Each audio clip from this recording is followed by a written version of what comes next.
Good evening and welcome along to the Tuesday Club. Hopefully we don't sound like we're underwater this week. We put a lot of effort into getting the sound right. Anyway, where are we to? We seem to be on. Everything seems to be working fine, which is the most important thing. I am, of course, Phil Casey. This is the day trippers. The day trippers of the Tuesday Club. This is the fantastic new studio, which fell down horribly last week.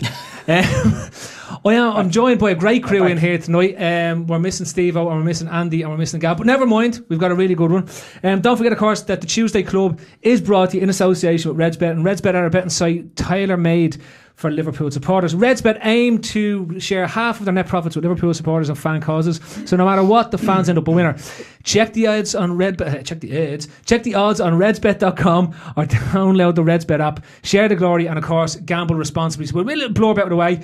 We're on tonight. We're going to be talking not just about the match. We're going to be talking about a load of other stuff as well. I've got in with me. I've got Shane Clavo Davo.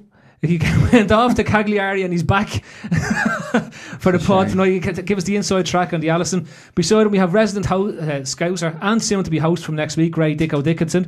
And alongside him, of course, is the Irish Jurgen Klopp, and that is Neil Gray, as you know it, and as you love him. And of course tonight, look, we're going to be looking at a few things. As I said, we're going to be looking at not just the match itself, but we want to talk about a few things that have gone on down Liverpool way as we went on during the week.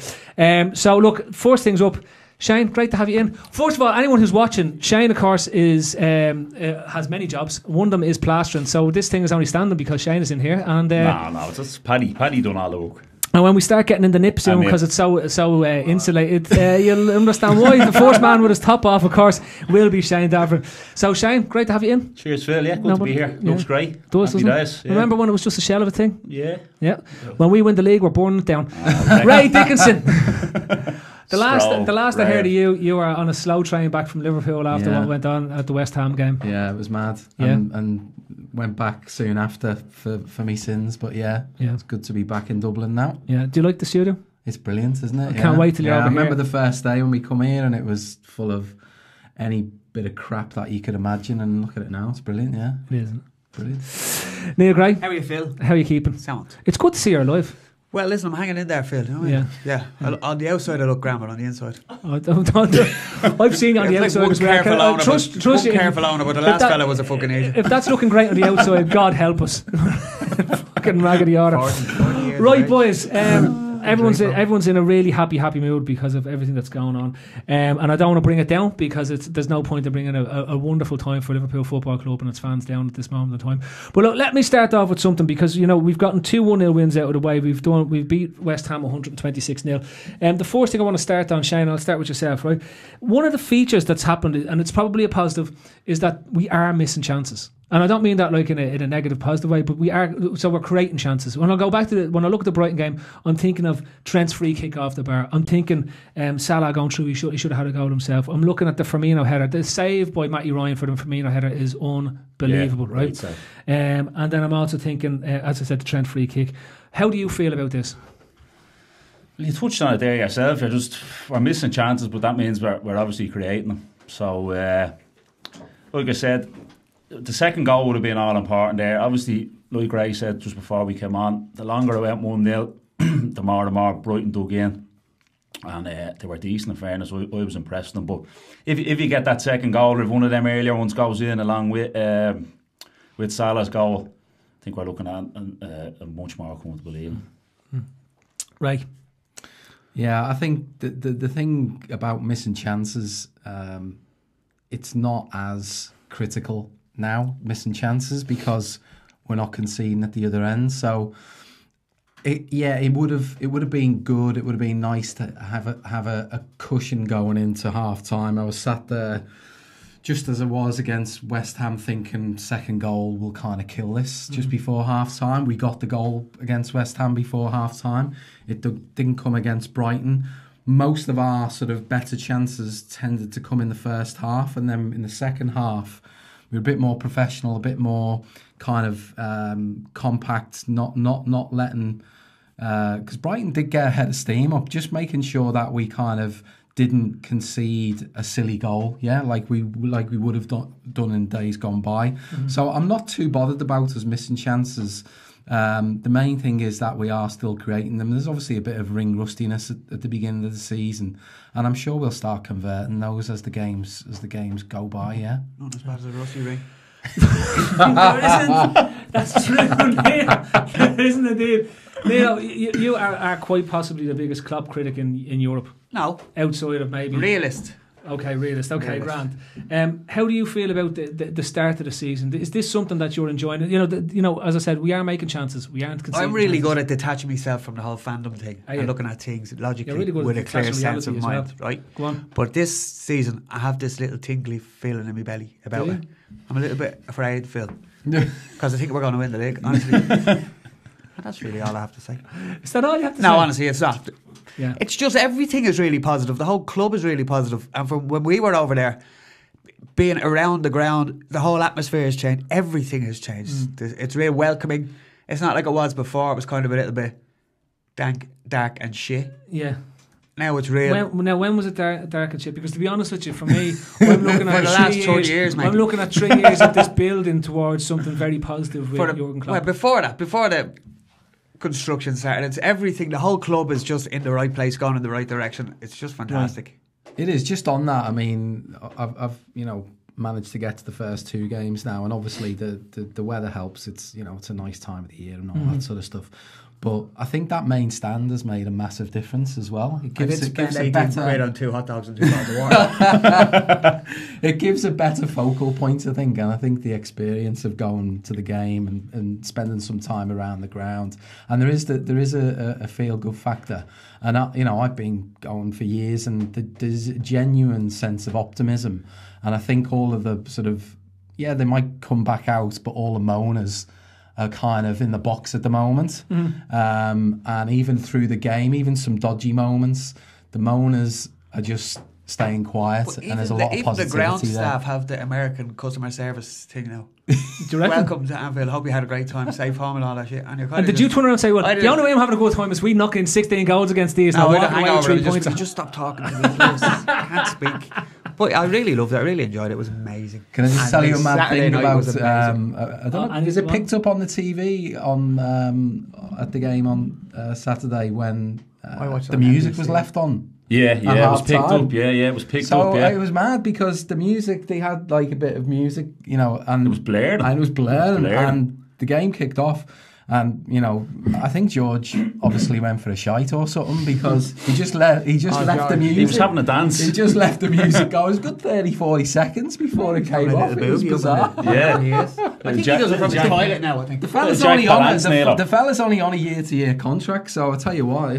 Yeah, he is. Yeah, so that's his first strike. Oh no, there could be a job going next season if anyone's interested. I'm not scouts enough. Mick has just put a comment in there. He said we can still see our old desk on the edge of the screen. That's what you think, Mick. That's not an old desk at all. That's a brand new desk, and we got that from IKEA for €14. IKEA, if you want to sponsor us, we've got lots of room on this wall. Anyway, send out a few tables, and we could do with a bench as well, and a first that we can assemble, and Paddy can do something at the weekend. Anyway, the other thing is Dave Lennon asks, lads, what's the chance of getting tickets for a Champions League game? I'll put that to the panel later on.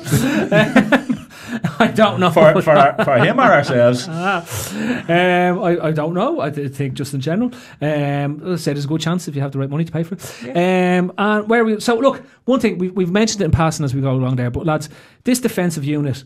We've gone 3 games, 3 clean sheets, right? This is the strongest defensive unit since Kolo Touré emerged from the smoke in the start of the 2013 season and kept out Aston Villa single-handedly in the first couple of games that season. I have to say, this is making me happier than anything at all. And the emergence of Joe Gomez, and Shawnee's here. He's been very solid this week because he was very excited last week. He's calmed down a bit now but he is a young lad. They do get excited very easy.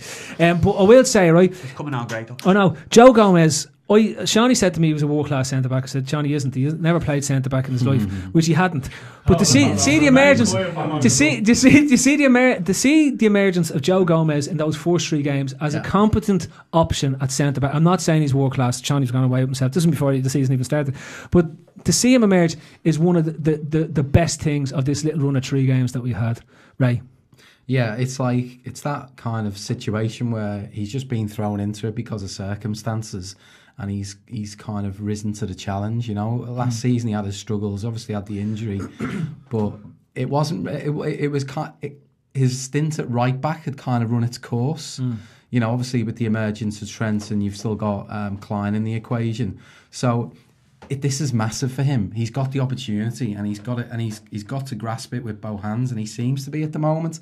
And I was really impressed with him on Saturday. There was towards the end of the game where we kind of had weathered the worst of the storm, Brighton's sort of spell between about 70 and 80, where I was getting particularly nervous.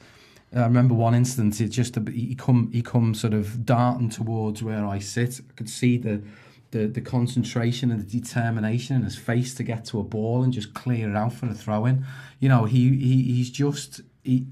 He's definitely a massive plus for us now in that whole scheme of 3-4 centre-backs as the season goes. I'd equate it to Phil Babb playing beside Paul McGrath. Centre-half. Good point, because Dave Lennon just said, surely playing alongside Van Dijk helps. That's so the point I was going it's to make. leading. Van Dijk is he speaks constantly for the whole 90 minutes. He's constantly directing everybody, pulling, dragging. You go there, so it must be a pleasure to play beside him as a young lad. You got to look at you got West Ham at home was a nice start from. Yeah. It was wasn't a lot happening. We kind of cruised through the game. Yeah.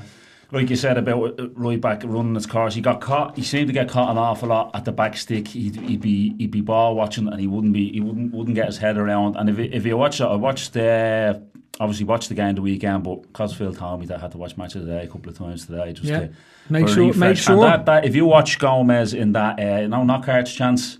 Yeah, and there's the one where Keita gives it away, and then they break down. He nearly scores. If you watch Gomez in that, he gets his head around 2 or 3 times to see where the player is, and his movement is excellent. Not to give Murray a nice little handy pass in for a tap in. Now, he actually makes the clearance back to Knockhart, but Van Dijk gets sucked to the ball. Obviously, and they're coming down Robertson's side, but he actually does excellent there. Knockhart, does he not play for Huddersfield? No. You sure? No, yeah, positive. They all look the same. Pascal same Gross jersey. came on. Pascal Gross. I thought he played for Huddersfield. Yeah, he did, and then who plays for Huddersfield? When we got to play for Huddersfield, we're not going to know any difference between the lads at all. Same jersey. Jimmy Bullard plays for Huddersfield. Jimmy Bullard plays for Huddersfield. Good shout. He does. I thought Huddersfield were Hull for a while. I don't know who Huddersfield are. Doesn't even matter, does it really? Who? Huddersfield. Does it? Well, David that Fagin. Klopp's mate. The Klopp's mate. And they have the same glasses. They must. I think they're bringing out a glasses brand. Rugby League town, Neil. Yeah. Same as Hull. Weird.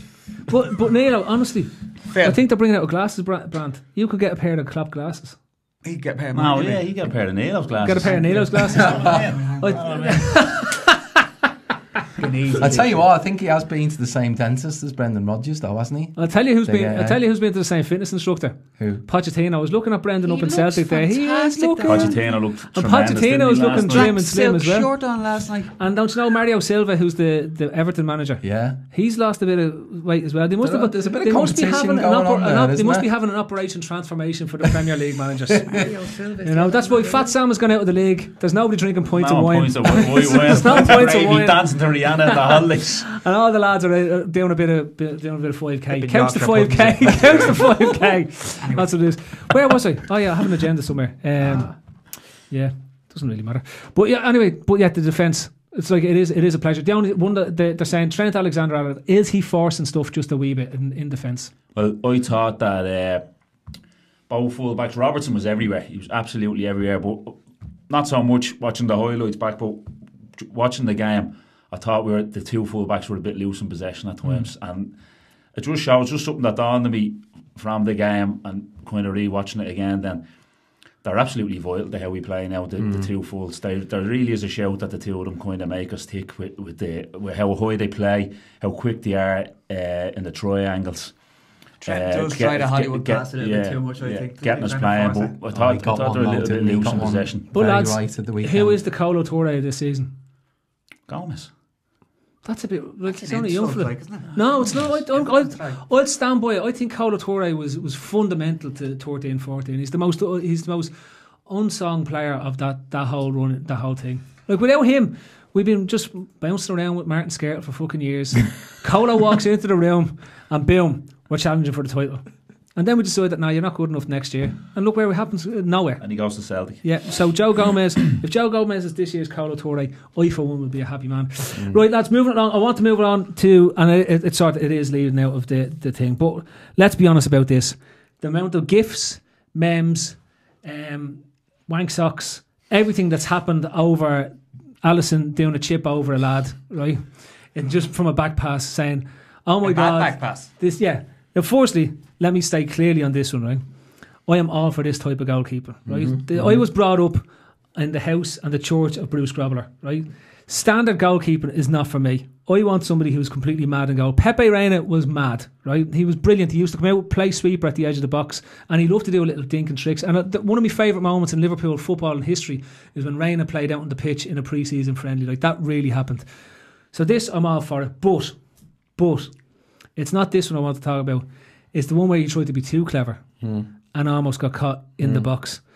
Is there a chance that this fella is so confident in his own ability, we are going to see some mental goals at some stage this season? That second one was after what he'd done. Yeah, the first one, yeah. See, the way I interpreted it almost was that the reaction he got from the crowd when he did what he did was unbelievable. Like, there was like standing ovation stuff almost.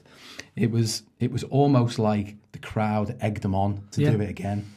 And he got caught up in the moment. No, that's true. They were egging him on to just do it and do it and do it. And you know, I think we've just got to live with the fact that he is going to get caught out at some point. Some referee's going to be a smart arse and not give a foul when it probably is a foul. And yeah, we're probably going to concede a goal. We just got to hope that's conceding a goal when we're 3 up, or, you know, we're playing a lesser team and we can recover from it, and not in a big moment in a big game against a Tottenham or a City. That's my only fear. The last thing I'd say on it, on the goalkeeping, I'm just glad we don't have to put up with either Mignolet or Karius and all that malarkey. It's simple as that for me. Shannon, I know we've been at opposite ends of the pitch, wondering if we're going to do stuff like this. Like, were you happy about this? The what Alisson is bringing to the table with chips and ball at his feet and stuff like that. Yeah, absolutely. The chip was brilliant. The little dink was brilliant because he was totally in control. It was the one the first half where he took a touch that he didn't need to take, and it was the split second where he thought, fuck, I'm in trouble here. That he had to just get after it to get. That one was one where, like, look, I just put the boot through it there, maybe. But the chip, absolutely, no issues there with that. All I kept thinking, Martin Loughlin would have loved that. Oh, you would have. He would have loved that. That's his type of goalkeeper. Yeah, absolutely. For a season. Yeah. Then he finds somebody else. But Scott, you would have loved you doing it as well. I tried it a few times. Never came off. 1-0 down. You just have to suck it up with him, don't you? He's going to get caught eventually. Yeah. He is. It's the fallout from the fandom is what it will be the problem. But his distribution is phenomenal. His distribution, he gives us a new option from the back, right? We praised Van Dijk's ability to spread the ball around and move the ball and play it. People were going crazy for Trent Alexander-Arnold on the side, little splitty pass going across pitch. But Alisson's ability to play out from the back gives us something that we didn't have last year. Well, you alluded to Grobbler there, right? And you're a year or two older than me. I only got the old back end of Grobbler, but I remember Roy Evans saying that when he was there, the centre backs loved him. Even if he came and dropped him and then loved it, they knew no matter what he was coming to get the next one, and the one after that, and the one after that, and the one after that. And the more that this team plays with Alisson, the more they're going to learn. He's probably going to do this here. He's probably going to do that there. They might drop off if they see him coming out of the box, mad distance. And so the more that they play with him, the more they'll pick up on his on what he does. His characteristics and be better unit all around. The one thing, Nilo, it's a big one, the save. Whopper. The save is a crucial time as well. I'll be honest with you, it's not an amazing save. It's not like the most amazing save that you've ever seen in your life. It's not something that's never been seen before. But what it is, it's one of those crucial moment saves. Yeah, but it's where we're coming from, because before they weren't being stopped, and now that's why we get so excited about it, because we expect them to go in nearly. But he managed to make the save, and the fact you can rely on him, it's a big one, isn't it? It's a monstrous thing, Phil. Right, was that the happiest thing that you've seen of the whole thing? I did fear if we conceded the goal, so the fact that he was able to be called upon and make the saves when necessary. I honestly think, and we've seen 3 games from Liverpool, we've seen 3 games from other teams, but I wouldn't be surprised if we conceded the fewest amount of goals in the league this season. I really wouldn't, and between him and Van Dijk, they're going to be the biggest reasons for that. It's huge, like. His presence, his presence. It's a huge. Yeah, I heard it. I'm not gonna pretend this was my own opinion, but I heard it on another podcast. What podcast you heard? On the Anfield Rap. I heard it on the Anfield Rap. What? His friends of the pod.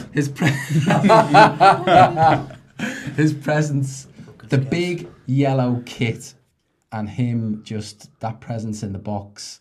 I think. Is just another thing for attackers to have to think about. Do you know what I mean? Uh-huh. We haven't seen him yet in a proper one-on-one situation. But I'm backing him all day long in those situations. Say something, Phil? Alisson is the same height as Mignolet. He's bigger hair though. I heard this. It's bigger hair. I heard the whole thing. Is a personality and is a colossus and the whole lot. Look, it's not. Mignolet is shit. Mignolet could be 19 foot tall, right? And he'd still be as inconsistent as he is. It has nothing to do. It's basically levels of ability. Here's the levels of ability. Here's Alisson, who's a top-end international goalkeeper, who's potentially world-class if he continues on with the way he played at Roma and does a few seasons like that at Liverpool, right? On the other hand, we have Simon Mignolet, who was dropped in every single season since he signed for Liverpool. So it doesn't matter what height he is. It doesn't matter what he's wearing. It doesn't matter what he looks like, right? The fact is, the chap is, and I think Klopp made a very good decision in keeping him as a number 2 because he is a top 4 number 2 keeper. He was never a top 4 number 1 goalkeeper. No, honestly, God, and I've said that loads of times. If Simon Mignolet was our number 2, was our backup to our goalkeeper, we'd be happy with that because the step off isn't as big as what we were having from Mignolet to whoever else was going in. And this first time we've got depth, we've got proper depth in the goalkeeping position for a long time. But you know what went through my mind when he made that mistake in the first half and he nearly got caught out. I thought, for a split second, it ran through my mind, Miggs is coming on. Because he was going to get sent off. Do you know what I mean? Like, that's my biggest fear. That he has a moment where he gets sent off, and then we got a fucking pulpit mix for 3. It's a massive save because he's new to the club, and it's like getting any game, particular game, even a one-off game. You want to do the first thing right. You want to do the first thing well. He's 3 games in. I was impressed with him. He'd nothing to do against West Ham. I was impressed with him at Palace. Thought that the save and the free kick was underrated because he didn't know whether he was going to whip it his side or go over the wall. And it's tight to the post. He gets across really well. Good footwork. Excellent footwork. And the same with the save last week. He starts 5 yards out. He takes a step forward to see whether he's going to come. He doesn't. And he backtracks to about 2 yards out. And like you've often said before about the likes of Buffon, different style of goalkeeper, he's more goal line because he wants more time to react. He doesn't get caught in between. And he gets back, gives himself enough time to make the save. Because I think he's expecting that header to be an absolute fucking bullet. Yeah. And it's not. And the fact that it's not brings its own issues as well. So great footwork, gets back, gives himself enough time to make the save. And look, it's a massive save because it's the first big thing he's had to do, really. Big thing. The first big moment has been called on. And he's delivered. He's delivered. Yeah. And simple as that. And that's all you want. That's what we want. That's what you expect in a top-end goalkeeper. And I'll do it. We're going to talk about just on that as well, just talking about the defence, he obviously makes that save and they get a corner, but at no point, personally anyway, was I sitting there worried that, geez, they might get something from this. This is what I want to talk about, right? Corners against us. They're one of our most potent forms of attack. Yeah. It's crazy. Yeah. Whereas a few years ago, we'd just conceding or flapping or something was. We weren't thinking about it all anymore. Sure, it's like teams don't want to get teams don't want corners against us. They'd be like, nah, have a goal kick. Walk away there, lads. They literally just step up the corner and just kick it over the line so they can regroup. On Saturday for watching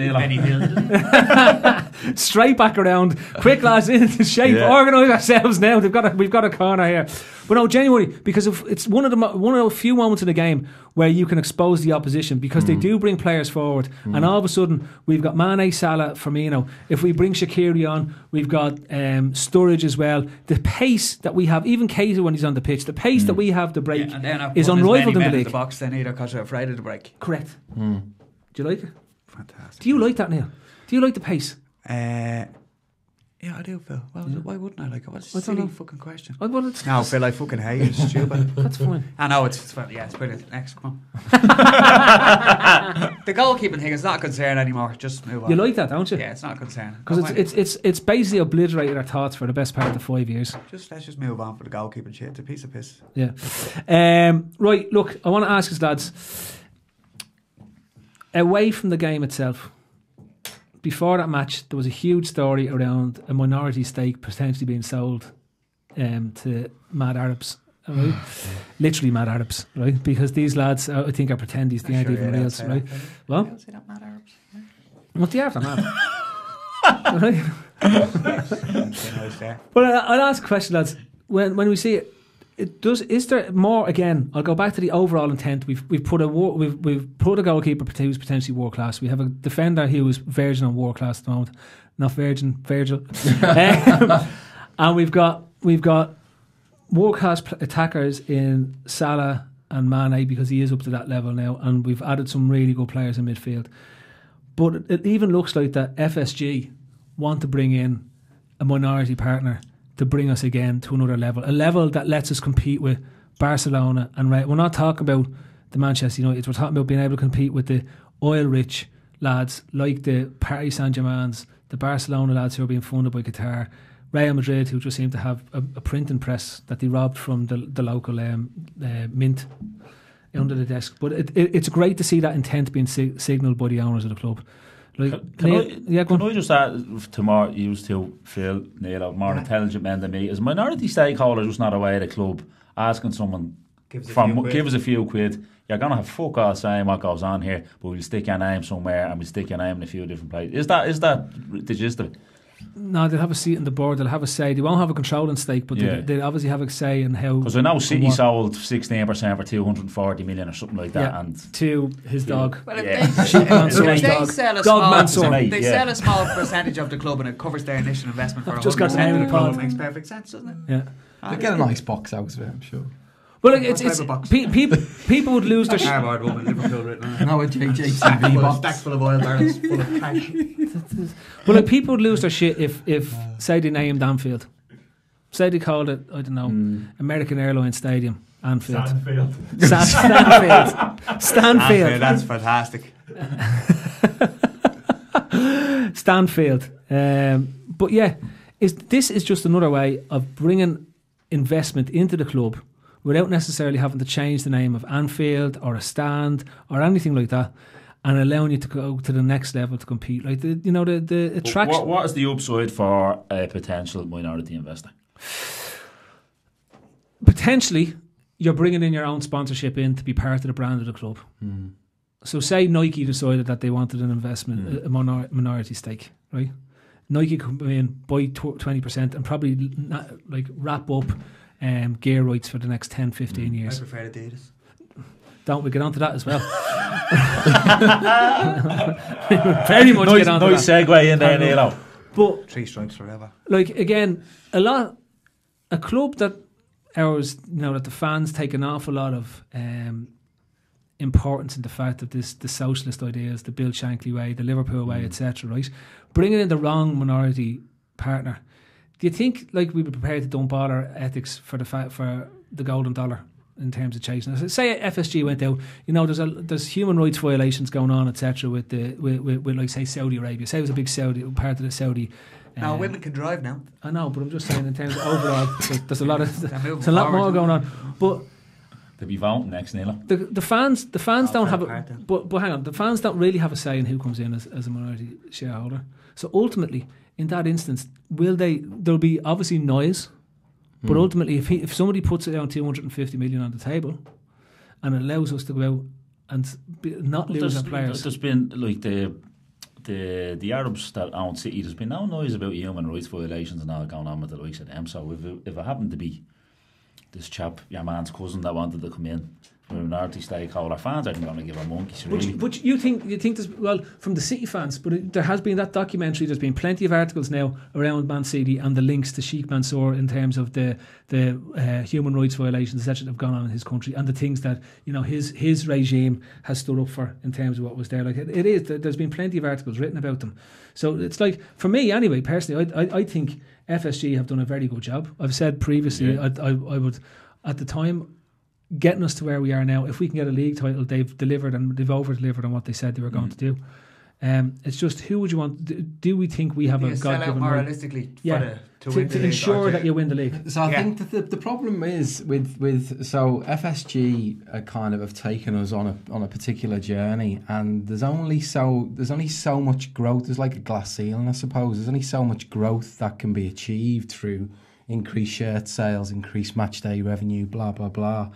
And I guess to be able to live with the likes of City and all of the PSG and all this sort of stuff, and challenge for league titles, Champions League and all this sort of stuff, you are limiting yourself to an extent under the current sort of structure and whatnot. And I think FSG, my feeling is FSG do still want to push on with this project, but they're looking at other ways that they can potentially give us a cash injection, and I don't think they will want to sell the soul of the club, but I guess there has to come a point where they say, well, if we don't do a naming rights or whatever, then we're not going to be able to compete. Well, imagine, would it be to do with the Anfield Road rebuild? Looking for a minority stakeholder, maybe come in to cover the majority of that, because I listened to James Pearson on our podcast saying basically that. What podcast? Blood Red, the Echo. What's this? Is this free advertising for other podcasts? Why didn't you ask me who it was? Where it was? If you listen to ours now, we might have a few more followers, for fuck's sake. And you won't even watch the matches. You're listening to all these podcasts. If you watch the game now, might help. We would have been able to do a longer analysis on the match. I was trying to save your arse there. Oh, sure, I watched it 3 times. Match of the day, yeah. But he was saying that the corporate has taken off even more than the club. I imagine it's absolutely gone through the roof. The corporate that's in place now, and I'd imagine if they were to get a minority stakeholder in that maybe funded a lot towards the Anfield Road end, that they could go a lot corporate and that bring in even more money on match days, etc., to get us up closer to the likes of Arsenal, United, whoever else. From their point of view, though, if they can sell off 40% of the club, that will cover their initial investment. It makes perfect sense for them. They still have 60% of it for free, effectively, and they'll get an investment. Well, they're valuing it over 2 billion. That's huge. Is it over 2 billion? They paid 350 million for it when they wiped out the debt that was there, and it's now valued at over 2 billion. That's worked out well, hasn't it? It's not a bad deal, is it? Well, yeah. Now, I don't know if that's because of Sterling and Brexit. Like, it's probably like only worth I about think that might be over $500 $2 billion. Is it what? That might be valued over $2 billion. The dollar. That's only 500 quid. Yeah, 500 euro. 500 quid, Neil. Euros. Yeah, I think they are committed to doing the Anfield Road, and at the end of the day, the sums don't add up as well as they added up for the main stand. You're right. I mean, I was with a mate of mine when I was in Liverpool last week who works for the club, and he said, "Where were you?" And he said that the main stand has really, exceeded expectations, and revenues are up. Is this your source at the club? Well, it is a source, yeah. But everything, it's a big feel-good story at the moment in terms of the commercial side. But the club still aren't. FSG rather are still not. They're not satisfied. They're ambitious to kick on. You know what I mean? And fucking right, yeah. I was on trading 50 million into 2 million. So look, I think. We made enough. Wrap it up, lads. Keep going. About 2 billion, nah. Hold on, is that dollars? Keep going. Well, here's the thing. Levi are now have brought out a brand of Liverpool clothes. Sounds like bullshit. Yeah. Really? No, genuinely. Have they? It's not like you can get Batman clothes now and no, honest to God, Levi have a brand of Liverpool Liverpool-based clothing. That's I out there. noticed that. I mean, wears there was Neil's? stuff on the Liverpool stuff fans on do, the yeah. LEDs. I mean, there's now an official petroleum partner or something in Toilet Canada. paper. Like, it's just mad. Like, they've so many official partners now. Like, you know, it's unbelievable. Official jeans. That'll come in handy for Firmino. I believe I was on at the minute. Do you? Yeah. Are Are they they Liverpool Liverpool ones? ones? No, But it has because the I'm not 6. you know the same when you flip it over. It has "You'll never walk alone" on the same. Does it It's have like it's on the we threads. come here not to play? What? No noise like the Anfield noise. There is, yeah. I picture someone doing that behind it. That's the Warrior stuff here. Oh, was that? Yeah. It is, yeah, That was do you know? cool, Warrior, wasn't it? Well, Remember that? We Yeah. sold our soul there. before we go there, Warrior. because I want to ask about kits, right? Because and I want to go there. But today the club applied to put concerts on in Anfield in the close season and play more games there, and so far it's been rejected by the. They said they're not listening to the locals of Anfield. I wonder if Corbyn Did it get applied to rejected? do a Did They it got rally rejected today? Yeah. Yeah. They said the club needed to go off and engage with the locals more. Right, you're a local.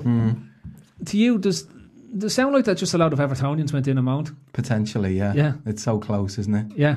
I mean, Well, one fellow was from Everton. It actually said this, Yeah. whatever's Paul Ryan from Everton, the council for Yeah, Everton. kid head to toe I on know, him. Everton full With a placard, kid. Everton down that sort of thing. He went in his Shin pads and all toffee. that. Yeah, down What that is sort of Everton's? thing. Do Everton have a mascot, or are they just too dour to have a mascot? they had the toffee lady going around throwing toffees into the crowd. Is before the that game. a mascot? Yeah, yeah. Look, at least Harry the Horner for Watford does like dives and everything, right? And he pisses off Roy Hodgson. Toffee lady. Like if ever Are we sure they're toffees? ever anything screamed Everton is an Elwyn walking around flinging stuff at the crowd. Here, big shouting mouthy bastards. There's Xanax, yeah. There's a load of Xanax. That's why Take that's for why your- they're all having a great grand. time now. Good as Next week, Bradley next Shield week they out win. Weirdos. Cool, man. Innit? Neil's getting a season ticket now for Everton. Throw more at me. I don't need to chill out, Phil. I'm fine.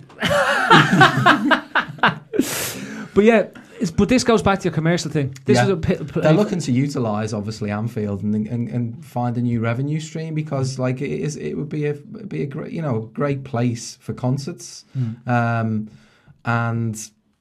that doesn't surprise me in a way that they're going to have problems with the council signing it off. But do you not think that this not all bodes badly towards the Anfield Road end development? No, I think it like people will be objecting on noise grounds and all that sort of stuff, over the fact that there's already X amount of events in the area, and obviously there's other stuff that goes on outside of football. You get the occasional rugby match and all that. Yeah.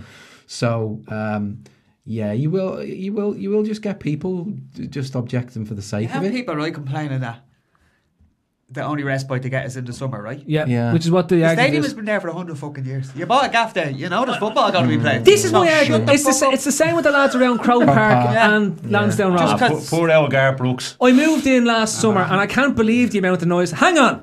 Yeah, it's football You stadium. walked up and what That did you big just huge turn with around the and lights go, on it. that football stadium wasn't there when I bought this house. And all of a sudden they put it up overnight. Next minute there's loads of noise coming out of it.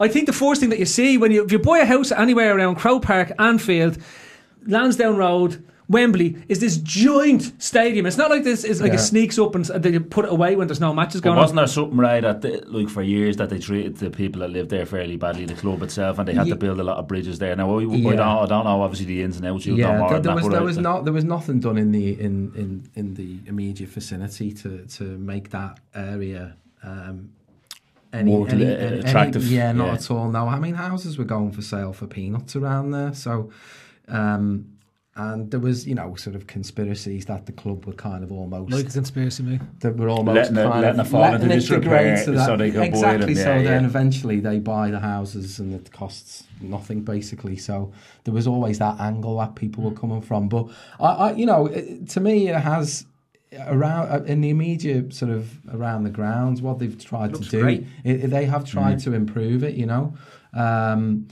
but. Yeah, I don't know. I had heard that they were going to try and get concerts on there, and it makes perfect sense too because It'd be a great venue to go to a concert at, but For Carbon Rally. We're looking at putting a big UFC. really, yeah. Darren too. Yeah, I mean they did have a boxing match at Goodison actually, didn't they? They had Tony Bellew there. Was that a match? It was just. I thought that was just. Ferguson. I just thought that was a normal football match. Do not have that every week. Do I? Not have that every week when the equaliser goes in. Take your kids. Tony Bellew fought Apollo Creed some there as well. Did he? Creed's obviously He did, Creed. yeah. He did, yeah. He did, yeah. Yeah. In Goodison Park. Yeah. Yeah, Goodison Park reminds me of the Carlisle grounds in Bray. They use it like for movies and Smell stuff. off it and everything. But football doesn't get played in or anything like that. It's just this old rundown stadium. Like they used it for Old Crow Park. It's Kip. The best thing, Starting on at least, players holding do their you kids. see they put the thing up so that you couldn't see the big screen from Anfield? Yeah, They put the thing in the corner Yeah. and stopped it Yeah. seeing.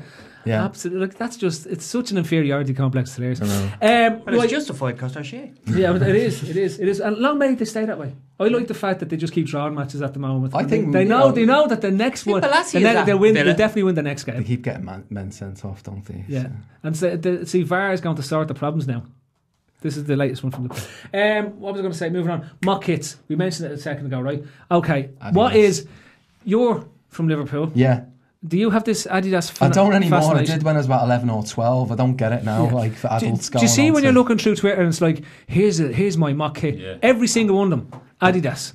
Right? And it's like, wow, look at this amazing. No, fella, if you want to see what an Adidas kit would look like, if Adidas were to make Liverpool kits, right? Go on to any team that's wearing Adidas And you'd see it, yeah. and you'll see it because they don't, Anyway. they've stopped even attempting. You're all wearing dead Adidas wearing now. football jerseys anyway. It's a United. hard drive burner.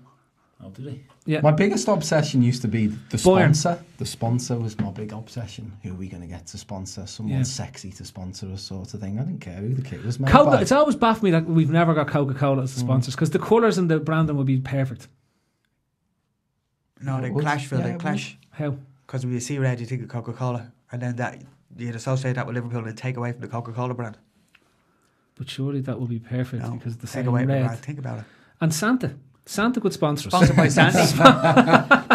They used to go to Central America, South America, Coca-Cola, didn't they? Cover Sponsoring everywhere. Boca Junior, River Plate, all them back kind of the jerseys, yeah, side yeah, of the jerseys, upside the whole lot. Free And- cans. But okay, going back to the point, Carpacchi. the Adidas thing. I'm Yeah. baffled. Can somebody explain it to me? You're sitting there wearing an Adidas top at Yeah, the yeah, moment. three stripes forever, like Neil Yeah. said. Yeah.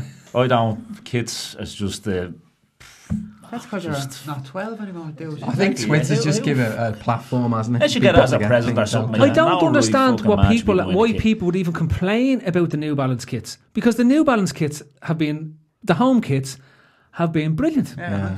Well, I don't. I'm not wear so jerseys, keen on the aways this season, but I think the home The orange kits- kit was like one of the best Oh, ever. the Because we orange kit fucking was hammered epic, everyone yeah. every time we wore it. It was fucking Yeah. That's top it. of the pops. was That's it. Do you brilliant. remember the purple kit? People were giving out the purple kit. I love those purple kits. They're Young lad mental. has it actually. Yeah? Yeah. Mental looking thing. But every time I think of the purple kit, anyone that thinks of the purple kit, I dare anyone to think of purple kit and not think Suarez annihilating Norwich. And if that doesn't put a smile on your face, then what will? Exactly. Right, whereas when I think of Adidas, I think of Roy Hodgson, Old Trafford, the white kit that should have been Paul the best one that we Konchesky. have with the red pinstripe down it, Paul Konchesky, and an absolute clusterfuck of a season. Christian Remember the Paulsen. cricket jersey Yeah. team we had? One The time? cricket jersey yeah. in the Terrible, mid wasn't it? 90s. Yeah. But Yeah, like, it was the one with the big, Nail the rug really squeezing into it. broad Fat three pig he stripes was. going down. the thing that the Middlesbrough kit. Yeah. Oh, And then there was the one that had at the side. there was some rotten Adidas kits actually. Now Basically- you're talking about basically, it. I Adidas- love the three, the Alright, white okay. three stripes that come up from the end. And Why down. does I love nobody? that one. Why does nobody talk with the same love and passion for Umbro? We won 3 European Cups in Umbro kits. They weren't kits. Poor people wear Umbro. Only destitute and homeless people wear Umbro. That's why. And it's like that. Like say what's it? Ireland. Not Lacoste. What's the other one? Admiral Le Coq Sportif. No, they make Lonsdale. Lonsdale. Same thing. I'll tell you what, Neil. That's Sports Direct. Sports Direct. Sports yeah. Direct. Homeless Alonso. people, that's all that wears that shit. Neil, I know where you come from, and I know what type of caravan you live in, and you've got an absolute cheek because your wardrobe is full of Umbro gear. Yeah, it's not wrong. Lansdale. So It's on I would- eBay there if anyone's looking for it. I would dare. So if you're out there, if you're watching, and you make mock-up kits, can you please Bring stop yourself making to the nearest Adidas police ones? station. Do something original. Try make something that Go isn't outside. Adidas, right? And no, I don't want. How about you take Hand New over your Balance? head, right? Look at what New Balance did, and and try to do one of them ones. Right, lads, I want to move it on. Bren Nolan says Umbro with the Hitachi sponsor. Beat that one for one of the best jerseys that we ever had. Right, that was a sexy sponsor, right? Was that the first ever sponsor on any jersey in England? I think it was, yeah. I think it was, It's definitely ours. Breaking things. And the other one, for those of you who are moaning about our current kit deal, which was a record-breaking kit deal at the moment. Honestly, grab yourself a bottle of oxygen and smack yourself across the head with it. Right? Weirdos. Anyway, right. Honestly, I've never. I swear, the conversation. We have a terrible kit deal. No, we had an amazing kit deal 3 years ago when we signed it. And when it runs out, we're going to get the highest one again, and then it just keeps going up. No, Shane, stop speaking the logic. The people want to moan. The people want to moan. It's like whoever's kit deal Doritos do not taste the just same unless they've got the salt tears of moaning of running through them. If you don't, try it. Anyway, moving on. I want to move on to the Leicester game because that's who we play at the weekend. Leicester without Reg Vardy in the team, right? Right? So it's Leicester without Reg Vardy. So look, moving along swiftly to Leicester, right, lads? It's away from home. It's the fourth game before the international break, and we will talk about international breaks in a second. But it's the fourth game about international break. How do we feel about this game? I don't want to go into massive details. Anyone make any changes? Because I thought it could do with a little bit of freshening up at this stage. Yeah. I was quite surprised he went for the first 3 games unchanged, but maybe that was his kind of... Maybe he had that plan from the outset to try and maybe get through the first 4 games unchanged. But I think there was enough evidence on Saturday to suggest that we do need some fresh legs in there, 1 or 2 changes.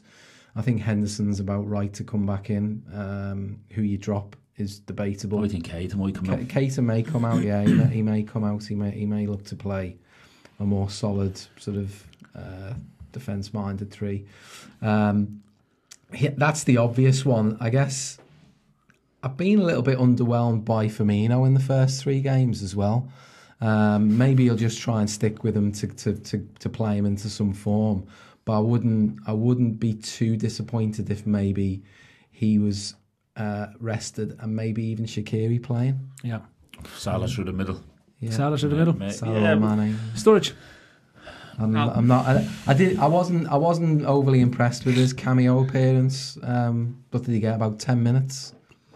Nah. The 1-2 I said to you before, the 1-2 between the 2 fullbacks where Trent just drags it just wide in the second half. Mm-hmm. Yeah, Sturridge should be the one getting that ball rather than Trent. He's standing over there and he either doesn't see Robertson making the run, or he's just in his mind he's just half a yard off, because then when he sees Trent going to get the ball he makes the run to go and receive it, but he should have been in there earlier. He should have been the one getting the shot off and not Trent. I was the same as you, was a bit underwhelmed. But now look, I'm not saying get rid of him January, nothing like that. No. But I just wouldn't. I'd rather see Shaqiri coming in than I'd rather see Shaqiri getting a start in Sturridge personally. Neil. It's very hard to think who could come out and who to justify who you should drop, because they're all playing so well as a unit. Maybe Fabinho come in for a run, Henderson maybe, but I wouldn't go near the front 3 because Fabinho always starts find slow. His way. He needs a few games to get up to speed. So it's a good point. You know, the one thing about Firmino always tends to start slowly, and it's like even if he's had a bit of an injury, it takes him about 3 or 4 games to come back. He was good. I thought he was good against West Ham, but obviously the first day, adrenaline can get you through first game of the season. He's a little bit underwhelming. He was a bit anonymous against Palace, I thought, and I only watched that game on the telly, but he just didn't seem to be involved much at all. Obviously got the assist on Saturday. Yeah. He's absolutely... He is vital. I'm not saying he's like, he's an integral part of that, but I just think in this one game situation, he might be worth resting him. Okay, for me... there's fair shouts. Don't change an unbeaten team. One is I'd pick Klopp and let him pick the rest. That's a fair shout as well. But it's minor tweaks. It's nothing, mate. We don't need anything major. Whoever does come in, it's not going to be a massive fall off in class. Exactly. This is the great thing. This is the great thing about it. Give your 0-0 at 70 minutes and you're bringing Firmino on and Keita on for Milner and Shaqiri. You know what I mean? So exactly. Yeah. It's a lot better than we've had it for a long time. Yeah, we're not throwing Ings and Solanke on, are we? Put it that way. Well, it is. Like, if you look at our if you look at our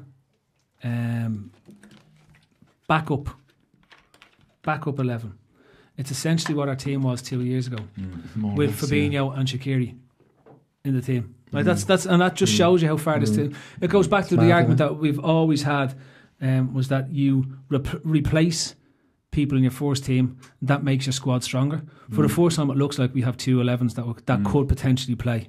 You know what I mean? Anyway, I would.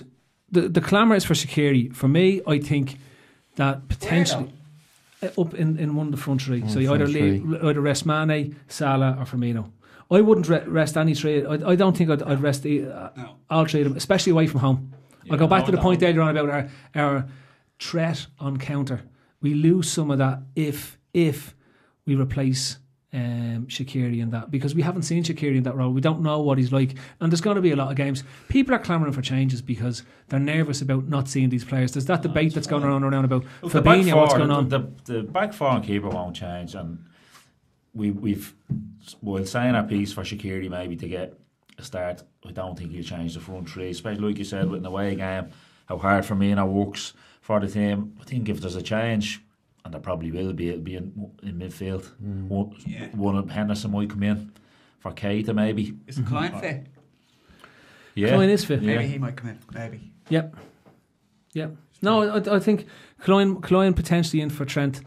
You know, just in terms of that solidity, just before the international break. Win here, 4 wins from 4. You can't have asked for a better start. Look at the teams around us. City haven't managed to do it. You know, Spurs potentially could do it. It gives us an opportunity that we haven't had for a while, and that's to have a bloody good start to the season. And when you look at what we have after the break, which is Leicester and Chelsea in quick succession, they are vitally important. Spurs and Chelsea quick succession. Yeah, Spurs and Chelsea in quick succession. Getting 12 points out of 12 on the board will be huge for us, because any points dropped, then you can probably offset. You know what I mean? Look at and I wanted to just briefly touch on it, but look at our rivals. Look at the teams that we would expect to be in, wanting to challenge for the league title as well. You look at Spurs have started off, and they look like a team who haven't stopped since last season, because they have just come out on form. Yeah. Chelsea are a weird team. Chelsea are in this weird position where they could end up taking off and just go down another 19-match winning streak like they did under Conte, and all of a sudden they're top of the league. It's crazy, yeah. City looked devastating, and then weirdly looked human again against Wolves. What was all that about? I don't know. Just for the first bizarre time in a long time against the Leicester team, they did look human, didn't they? But it reminded me a lot of the game against Bournemouth last season, where they got the last minute winner, and that was part of that whole momentum building exercise. They got exactly, missing by not getting those last minute. These little things will potentially change the whole dynamic of this title race. This is what we kind of wanted to see develop over the early parts of the season before we play them. You know what I mean? A lot of us thought we'd have a 7 out of 7 City come to Anfield. Well, obviously that's not happening now. Even if we can keep level pegging with them, maybe drop the 2 points as well between now and then. You know, if they come to Anfield and we're level on points, it just takes the pressure off us for that game. Yeah, you know, absolutely. Absolutely, and that's why I think beating Leicester is going to be is going to be massive if we can manage to do it. You know, a sneaky 1-0, 2-1, we'll be well. Even if it knocks us off the top of the league because someone else wins. But Ray, let me remind you, 3-4. You nearly had young children at how good Harry Maguire was in the World Cup. Bleeding weirdo, right? And Harry Kane. And Harry Kane. No, Reg Vardy is out now. I'm talking about Leicester. Right? I'm talking about Leicester. Reg Vardy is out. Yeah. But Harry Maguire is there. How is it possible? Did you see the goal he scored as well? But how is it possible that Salah, Firmino, and Mane are going to manage to score against this man mountain, the single man defence? He might just have an off. Hopefully he'll have Harry an off Maguire. day. Hopefully he'll have an off day. Yeah, that's my. Do you not think though, if Milner and Harry Maguire run at each other at the equal speeds, it will create a black hole vortex that can only occur when two Minecraft characters run towards each other. They just vanish. You just stand there and tell them head first, 2 bleeding concrete heads. Actually, Sky Sports are streaming the game in 16-bit this week. You can watch it live on their Sega Mega Drive. some lad there with a Commodore 64 Hold tape on, deck. it's low. Yeah, hang on. Like that. Ah, shit, I've gone past it. It's 54, not 34. Remember But Bomber used to take 2 hours to load? oh, stop. We were Micropro having a soccer. football. I used my to game. love that game. Yeah. Oh, Micropro soccer was the most realistic football game ever seen at that point in time. Remember the, And if you look at it now, The Olympics. it's basically just Minecraft football Remember that, did you? with Harry Maguire. Played the Olympics Yeah, like yeah. that. Yeah, like that, you know. There was like, yeah. This generation don't have the benefits of that. no, they've got multiple buttons and everything. We had a stick. Blisters all over your hand, you know. All you had was a stick that you could wiggle as quickly as possible and one button. That was all the combinations. That was it, yeah. Do you remember? I was lucky enough to have an Amiga, and it was I like prefer the where you keyboard, been, by yeah? the way. That's a fucking Amiga. I'll I go used to back. go out and look through the window in the gap in the road. There's an Amiga in there. No, we got the It was like police to Cape catch you when Canaveral you when he came took around. it out. 3 people to operate it. But I'll go back to it. Well, with the Amiga, you had the zip stick, and it was like, I remember playing Street Fighter, and it was just combinations of up, left, right, after one button, or 2 quick ones, and that was it. Nowadays, you've got a button for everything. Yeah. It's not fair. Score prediction. I think we can see it. 2-1 Liverpool. Right. I will say 2-0 Liverpool. 3-0 Liverpool. I think we might be going for a hat-trick of 1-0. A Anyway. hat-trick of 1-0s? Yeah. No, we beat Palace 2-0. Yep. Absolutely. Hat-trick about of that. 1-0. You went out to the kitchen, got the wire, an injury time, that's over now. Well, only Didn't watched watch the second only, goal. only watched the matches today, Yeah, so I exactly. didn't shout the second goal. Anyway, me to watch the matches. Right, that's a wrap, lads. Thanks very much. Anyway, back over to me. Listen, thanks for watching. Thanks for tuning in tonight. Of course, if you can, follow, share, subscribe. We're on thing. We've got on Friday, we've got the Cop Table who'll be doing a proper preview of the Liverpool-Leicester game at the weekend. We have a new podcast coming at you next week during the international break, because obviously there's a lot going on. Yep. And there's a bit more news that will be coming around that as well. But anyway, thanks again for watching tonight. This has been the Tuesday Club. This has been in association with Redsbet. See that? I can do that. And that was, of course, Shane Daverin, Ray Dickinson, who should be hosting next week, and Neil Gray. Thank you. You can see Neil has still got his head in shot there. Get your head out of shot now, and then just showing us the guns. Again, thanks for watching, thanks for sharing, thanks for your support. We'll see you again next week.